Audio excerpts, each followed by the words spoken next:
before I begin, I just want to say to you that there is one little gold cross earring that will be lying right here when you come up for communion, whoever you are.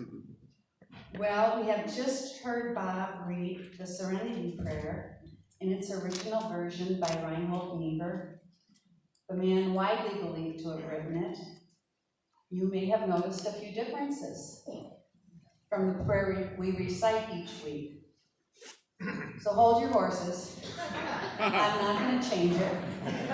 I know how much people like change, and I especially know how much alcoholic people like change. I've been told anyway. That's why we say the Lord's Prayer using Victorian English, right? From the King James Bible, because Jesus didn't speak Aramaic, he spoke in Victorian English. Oh, but before I go into this prayer, let me talk about something that's related to it. Sometimes people ask me how I went into ministry. I think they expect a really good story, but I always give the same answer. I always say kicking and screaming.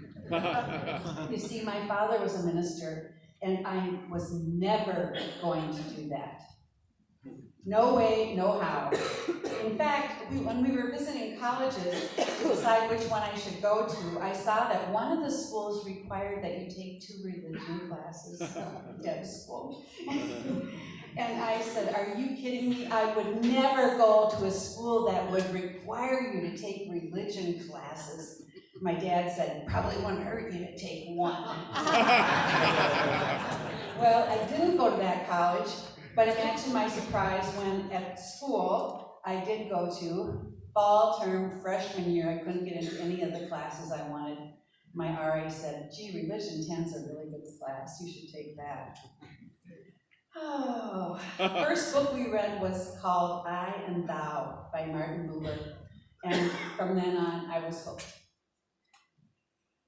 What are the chances? Martin Buber was a Jewish-German philosopher and mystic. He wrote the book in 1923, and it wasn't even translated into English until 1937.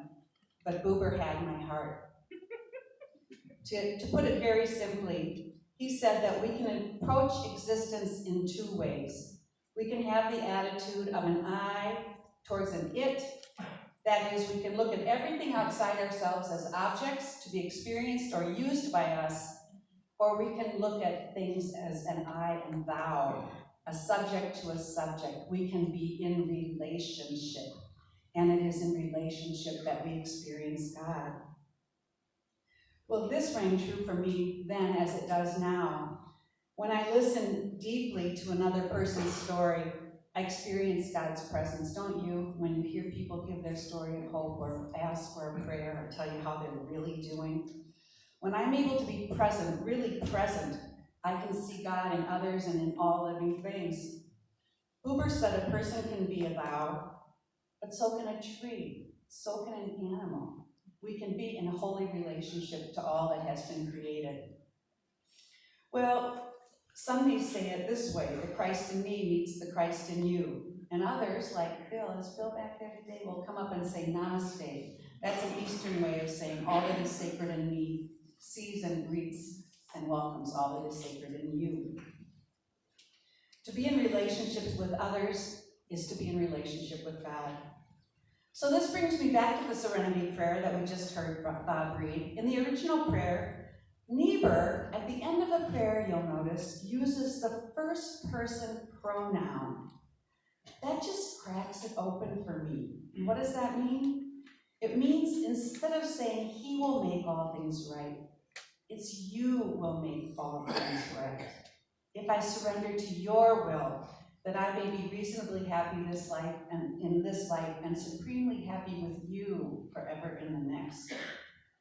The prayer begins by addressing God. God, grant me the serenity. And at the end, it is God we are addressing again, only now it's you. We are not talking to a second or third person God, far away, he, she, or it. We are in relationship with the eternal you. I don't know if you love that as much as I do, but I love that. This kind of reveals the intimacy of the relationship we are invited into with God, who gave us Jesus, just to see what love can look like in human form and what love can do. This prayer started circulating in the 1930s, and during World War II, or soon after, AA ran across it and adopted it as a keystone for all 12-step meetings. Founder Bill W. wrote in his book, Alcoholics Anonymous Comes of Age, "Never had we seen so much AA in so few words." Isn't that great? The prayer is used today. We pray it in church every Sunday. Let me point out two more slight differences in the one that we saw today from the one that we use. It starts out by saying, God, give us grace to accept with serenity that which cannot be changed. Give us grace to accept with serenity. We can't do this on our own, like Bob said, and we don't have to. Acceptance is not an easy thing. How can I accept the loss of a relationship or the death of someone I love? How can I accept what was done to me as a child? How can I possibly find peace or serenity with the jail sentence I have just been given? Only with the grace of God. Through God's amazing grace, we can find peace in the midst of the most disturbing upsets.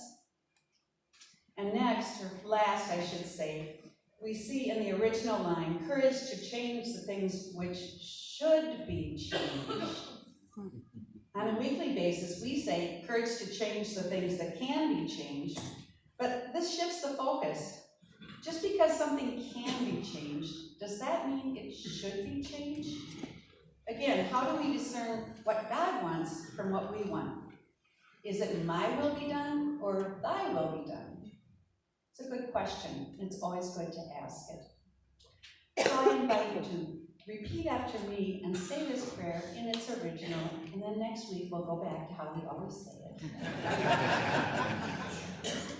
God, give us grace. God, give us grace. To accept with serenity. To accept with serenity. The things that cannot be changed. The things that cannot be changed. Courage to change the things. Courage to change the things. Which should be changed. Which should be changed. And the wisdom to distinguish. And the wisdom to distinguish. The one from the other. The one from the other. Living one day at a time. Living one day at a time. Enjoying one moment at a time. Enjoying one moment at a time. Accepting hardship as a pathway to peace. Accepting hardship as a pathway to peace. Taking as Jesus did. Taking as Jesus did. This sinful world as it is. This sinful world as it is. Not as I would have it. Not as I would have it. Trusting that you will make all things right. Trusting that you will make all things right. If I surrender to your will. If I surrender to your will. So that I may be reasonably happy in this life. So that I may be reasonably happy in this life.